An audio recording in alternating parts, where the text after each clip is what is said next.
아빠는 아빠의 삶을 통해 배운 가장 중요한 것들을 하나씩 이야기하려 해. 물론 이 글의 내용대로 삶을 살라는 건 아니다. 이 글은 하나의 조언일 뿐 내 인생의 모든 길은 너 스스로 만들어가면 될 거야. 어찌 보면 이 글은 이 길로 가면 때론 낭떠러지 아래로 떨어질 수도 있음 정도의 이정표가 될 수 있겠구나. 아빠는 가진 것 딱히 없이 시작하여 좌절과 절망이라는 인생의 웅덩이와 늪을 지나왔단다.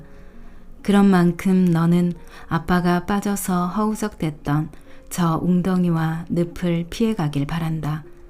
그렇게 너의 길을 만들어 가거라. 그래서 아빠보다 조금이라도 더 멀리 가보렴.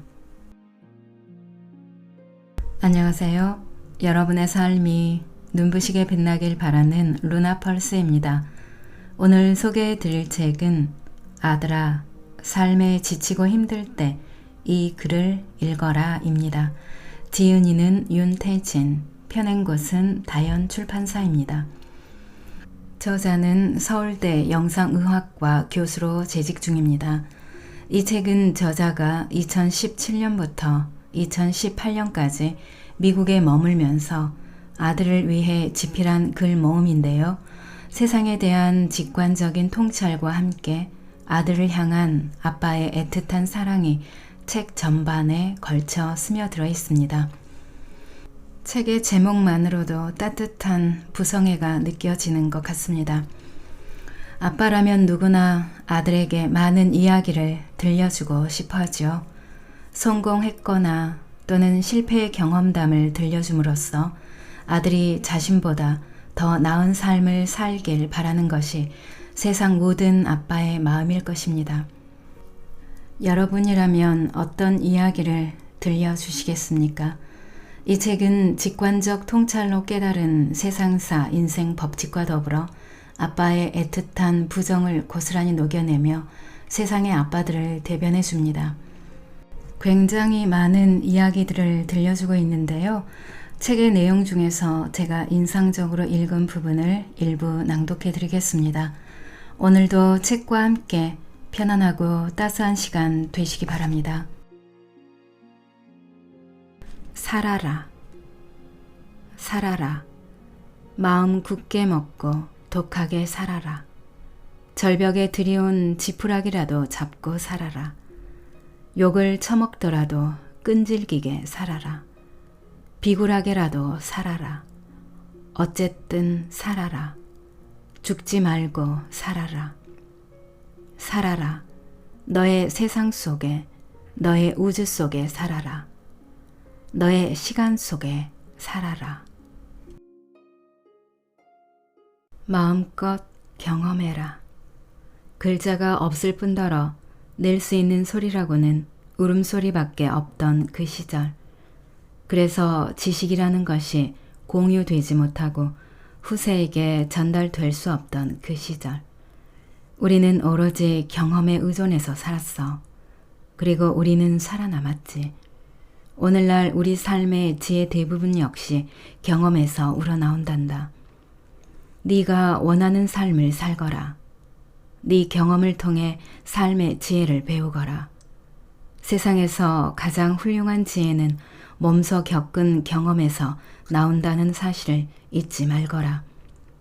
기쁨과 슬픔을 맛보고 성공과 실패를 맛보며 그렇게 커 나아가거라. 마음껏 너의 삶을 살아보렴. 아빠는 말한다. 나가라, 싸워라, 그리고 배워라. 자신을 비난하지 마라. 사람들은 말하지. 너 자신을 알라고. 너 자신의 허물을 보라고. 그런데 아들아, 너는 너 자신을 비난하지 말거라. 너 자신의 허물을 욕하지 말거라. 다시 말하지만 인정받고자 하는 것은 인간의 아주 강렬한 욕구란다. 남들이 너를 인정해 준다면 더할 수 없이 좋을 거야. 게다가 너조차도 너 자신의 모습이 뿌듯하고 만족스럽다면 아주 좋겠지. 이런 만족감이 너에게는 새로운 일을 하는 모티브가 될 거야. 하지만 세상 일이란 뜻대로만 되지 않는 법.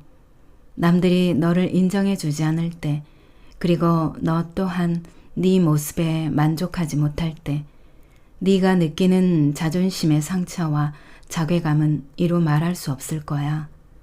그렇다고 너 자신을 비난하면서 스스로 가슴에 상처를 내지 말거라. 남에게 비난을 퍼부으면 그의 자존감에 상처가 생기듯 너 자신을 비난한다면 이 또한 너에게 상처가 될 거야.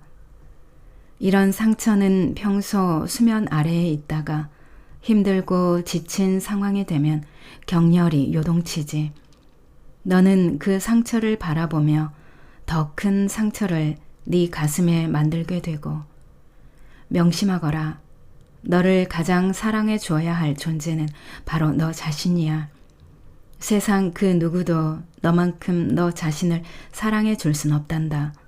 너 자신보다도 내가 너를 더 사랑해 하는 말은 사실 구애 차원에서 하는 사탕 발림일 뿐이야. 사람은 거의 변하지 않아. 쓴소리 한다고 상대가 변하지 않는다는 건 너에게도 그대로 적용된단다. 아주 오랜 시간이 지난 후 네 모습을 한번 바라보면 어렸을 적 너와 나이 먹은 후에 너 사이에 변한 게 거의 없을 거야. 그러니 자신을 비난하는 괜한 짓거리를 하지 말거라. 아빠는 말한다. 쓸데없이 너 자신을 비난하지 마라. 후회하는 것만큼 슬픈 일도 없다. 세상에서 가장 슬픈 건 무엇일까? 아빠는 후회라고 말하고 싶어. 과거의 네 잘못된 선택은 항상 머릿속을 맴돌며 너를 괴롭힐 거야. 그것들은 머릿속에 자리 잡은 기생충처럼 조금씩 너의 뇌를 갉아먹으며 삶의 모든 것을 경멸스럽게 만들어버리지. 아무리 끔찍한 일일지라도 너의 선택이나 의지가 개입되지 않는 과거의 문제들은 그리 큰 문제가 아니란다. 뭐 어쨌겠는가? 내가 한 것도 아닌데 하는 생각들이 그 바라지 않던 과거의 기억들로부터 너 자신을 분리해 줄 거야. 너는 괴로움도 슬픔도 느끼지 못할 거야. 그저 아쉬움이 남겠지. 신이라는 존재에 대한 원망이 남을 수도 있고, 하지만 선택 과정에 네 자유의지가 개입된 지난날의 과오는 늘 네 머릿속을 맴돌며 슬픔의 정수를 맛보게 해줄 거야. 모든 것은 너 때문인 게 되어버렸을 테니까. 그러니 후회할 일들은 만들지 말거라. 선택할 때 항상 신중하거라. 선택하기 전에 꼭 너 자신에게 묻거라. 이 선택을 하고 나서 후회하지 않을 자신이 있는가? 이 선택이 잘못된 선택이라 해도 모든 결과를 받아들일 수 있는가? 이는 올바른 선택을 하기 위해서이기도 하지만 선택이 잘못되었을 때 내게 슬픔이 다가오지 못하게 하기 위해서이지. 이런 과정을 거친 일들은 후회할 과거가 되더라도 그게 최선이었다는 일종의 방어기제를 만들어준단다. 아빠는 말한다. 후회할 일을 하지 마라. 소파에 눕지 마라. 사람들은 말하지. 쉬기 위해 일하는 거라고. 그래, 쉬어야지. 휴식은 중요한 거니까. 제대로 된 쉼이 있어야 제대로 된 삶이 가능할 거야. 하지만 쉼이 삶의 전부는 아니란다. 물론 돈과 시간이 넘쳐나 평생 여행만 하며 쉴 수 있다면 그래, 그렇게 누리며 살아야겠지. 굳이 그런 여건에서 쉬지 않고 무언가를 하는 것은 미친 짓일지도 몰라. 하지만 문제는 우리 대다수가 그런 형편에 있지 않다는 거야. 그러니 소파에서는 앉아있거라. 할 일이 없다고 쉬고 싶다 하여 소파에 눕지 말거라. 너 자신도 모르게 작은 행동 하나하나가 네 인생의 모든 것을 바꾼단다. 소파에 누우려는 마음은 너를 나태하게 만들고 그런 나태함은 네 모든 삶을 집어삼킬 거야. 누워있는 시간은 잠잘 때뿐이라는 걸 잊지 말거라. 아침에 잠에서 깨면 바로 일어나 침대에서 나오거라. 이불 속에서 움츠리고 있지 말거라. 인생은 생각보다 짧기에 그 시간을 아주 소중히 아껴 써야 한단다. 아빠는 말한다. 소파에 눕지 마라. 세상의 모든 것에서 배워라. 배움에는 반드시 스승이 있거나 책이 있어야 하는 것은 아니야. 배우고자 한다면 흘러가는 물만 바라보아도, 떠가는 구름만 바라보아도 큰 배움을 얻을 수 있지. 말 그대로 배우고자 한다면, 배우려는 의지가 있다면 이미 배움의 절반은 이룬 것이나 다름없단다. 아름다운 선율에서, 맑은 그림에서 배우거라. 웃음이 절로 나는 만화에서, 흥분되는 게임에서도 배우거라. 너의 정신을 쏙 빼놓는 그런 것들을 통한 배움은 책을 통한 배움보다 더욱 강렬하며 스승의 말이나 책의 글귀보다 더욱더 너의 깊은 곳에 자리 잡을 거야. 항상 깨어 있거라. 맑은 눈으로 세상을 있는 그대로 바라보거라. 그렇게 세상의 모든 것에서 배우거라. 항상 미소를 머금어라.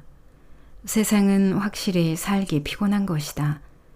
기쁜 일보다는 슬픈 일이 훨씬 많으니까. 그렇게 슬플 때 울기만 한다면 우울의 늪에서 헤어나지 못할 거야. 아들아, 언제나 미소를 머금어라. 약간의 미소는 내 삶의 큰 원동력이 될 거야. 항상 미소를 머금은 네 모습은 다른 사람들에게 신뢰와 호감을 줄 거야. 마치 어린아이처럼 언제나 유머러스하게 장난을 치려 애쓰거라. 주변 사람들이 너와 함께하는 걸 즐겁게 여기도록 노력하거라. 사람들이 언제나 네 이야기에 귀를 기울이도록 만들거라. 그러면 너 자신의 가치가 올라갈 것이고 네 삶이 활기로 넘칠 것이며 슬픔이 올지라도 절망하지 않을 거란다. 물론 그것이 지나쳐 장난꾸러기나 익살꾼이라는 평이 내려질 걸 조심하거라. 가벼운 사람이라는 평판을 피하기 위해서는 인생의 깊이에서 우러나오는 유머를 구사할 줄 알아야 해. 인생을 통찰하며 사노라면 자신도 모르게 그런 인생에 대한 농담이 튀어나오지. 다른 사람을 깎아내리는 유머는 해선 안 된다. 아무리 사람들의 반응이 좋더라도 절대 하지 말거라. 그런 유머는 나약한 인간이 자신보다 더 나약한 인간을 이용하는 저질스러운 행위에 불과하니까. 그건 네 유머에 귀 기울이는 사람들에 대한 배신이며 너 자신을 가장 하급 인간으로 내모는 지심을 잊지 말거라. 아빠는 말한다. 항상 미소를 머금어라. 그리고 내 인생을 투영한 건강한 유머를 구사해라. 결혼하기까지 신중하고 또 신중해라. 상견례를 했든 약혼을 했든 상관없어. 내 마음이 하는 소리에 짐짓 귀를 막은 채 결혼식장으로 걸어 들어가지 말거라. 이 결혼은 아닌데 하는 의구심이 드는 상태로는 결혼하지 말거라. 주위 사람들이 너에게 갖은 모욕과 저주를 퍼부어도 신경 쓰지 말거라. 그 사람과 평생을 함께하는 것에 대해 일말의 불안감이 남아있다면 돌이켜야 해. 결혼식장에 들어가기 전까지는 돌이키는데 늦지 않다.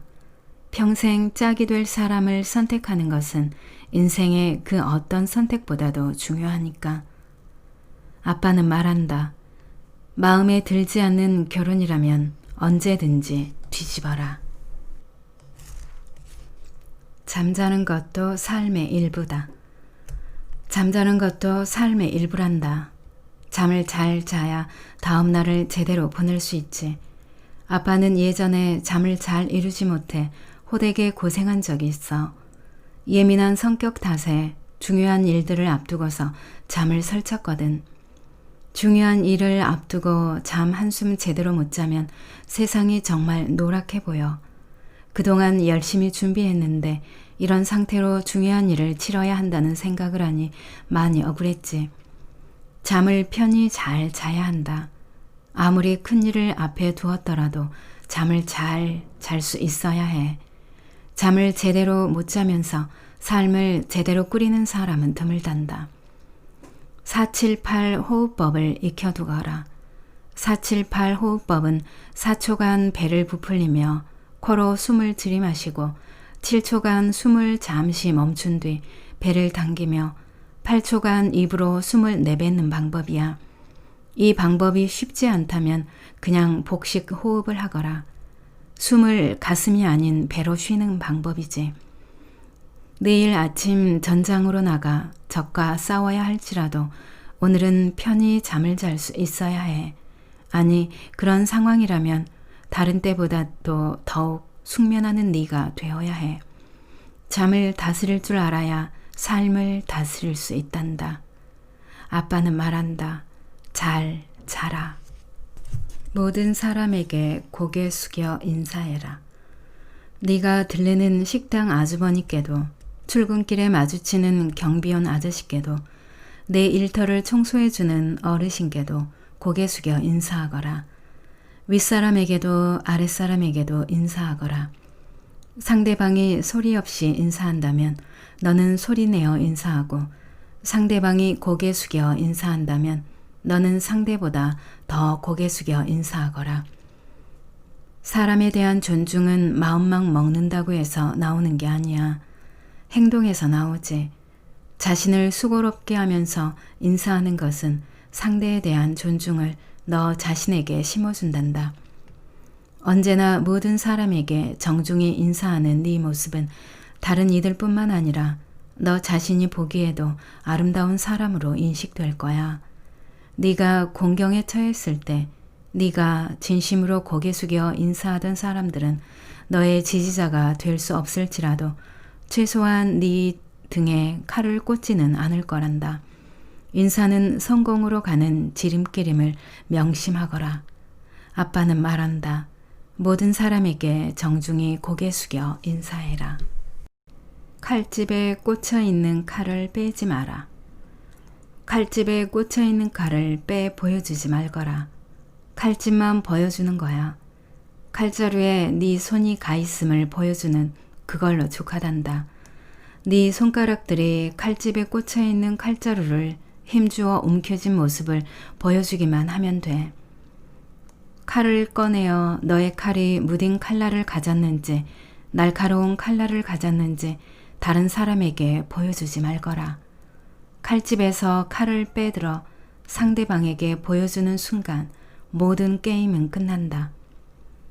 칼날이 없더라도 칼집에 꽂혀 있는 칼자루는 날카로운 칼날이 가져다 주는 것보다도 더한 두려움을 상대방에게 불러일으킨단다. 아빠는 말한다. 칼집에 꽂혀 있는 칼을 빼지 마라. 분노했을 때 잠시 그곳을 떠나라. 분노가 끓어오를 때는 일단 그 자리를 떠나거라. 다른 곳에 가서 커피나 음료수라도 하나 마시거라. 지나가는 사람들을 바라보고 길가에 돋아나는 풀들을 바라보거라. 자리를 떠날 수 없을 경우 그 사람에게 보여줄 말이나 행동 3가지를 순서대로 머릿속에 그려보거라. 그리고 각각의 너의 반응에 의한 미래의 결과를 생각해 보거라. 분노에 찬 즉각적인 행동은 그동안 힘들게 쌓아올린 너의 명예를 순식간에 날려버릴 거야. 그리고 법적으로 문제가 될 때 너의 미래에 큰 장애물이 생기게 될 거야. 거듭 말하지만 세상에 그나마 정의로운 구석이 있다면 인내하지 못하는 자들의 것들을 빼앗아서 인내하는 자들에게 준다는 데 있을 거야. 아빠는 말한다. 분노가 끓어오를 때 잠시 그곳을 떠나라. 참아라. 사랑하는 사람이 있다면 마음을 훔쳐라. 사랑하는 사람이 있다면 행복한 거야. 너를 향한 상대방의 감정과 상관없이 일단 너에게 사랑하는 사람이 있다는 것 자체만으로 너의 삶은 기쁨의 나날이 될 거야. 사랑하는 사람이 너를 사랑하게 하고 싶다면 마음을 훔쳐야 해. 상대를 향한 너의 바람이 허리 아래로 내려가지 않도록 하고 언제나 가슴에 머물게 하거라. 그것은 너를 향한 상대방의 진정한 사랑을 선물로 가져다 줄 거야. 남을 위해 자신을 희생하는 사람들을 존경해라. 남을 위해 자신을 희생하는 사람들이 있다. 남들이 알아주든 안 알아주든 타인에게 자기 것을 기꺼이 내어주는 사람들이지. 남을 위한 희생은 자비이며 고귀함 그 자체이다. 세상 모든 것이 변한다 한들 이 고귀한 정신과 마음이 세상에서 존경받아야 할 최고의 정신이라는 사실은 변하지 않아.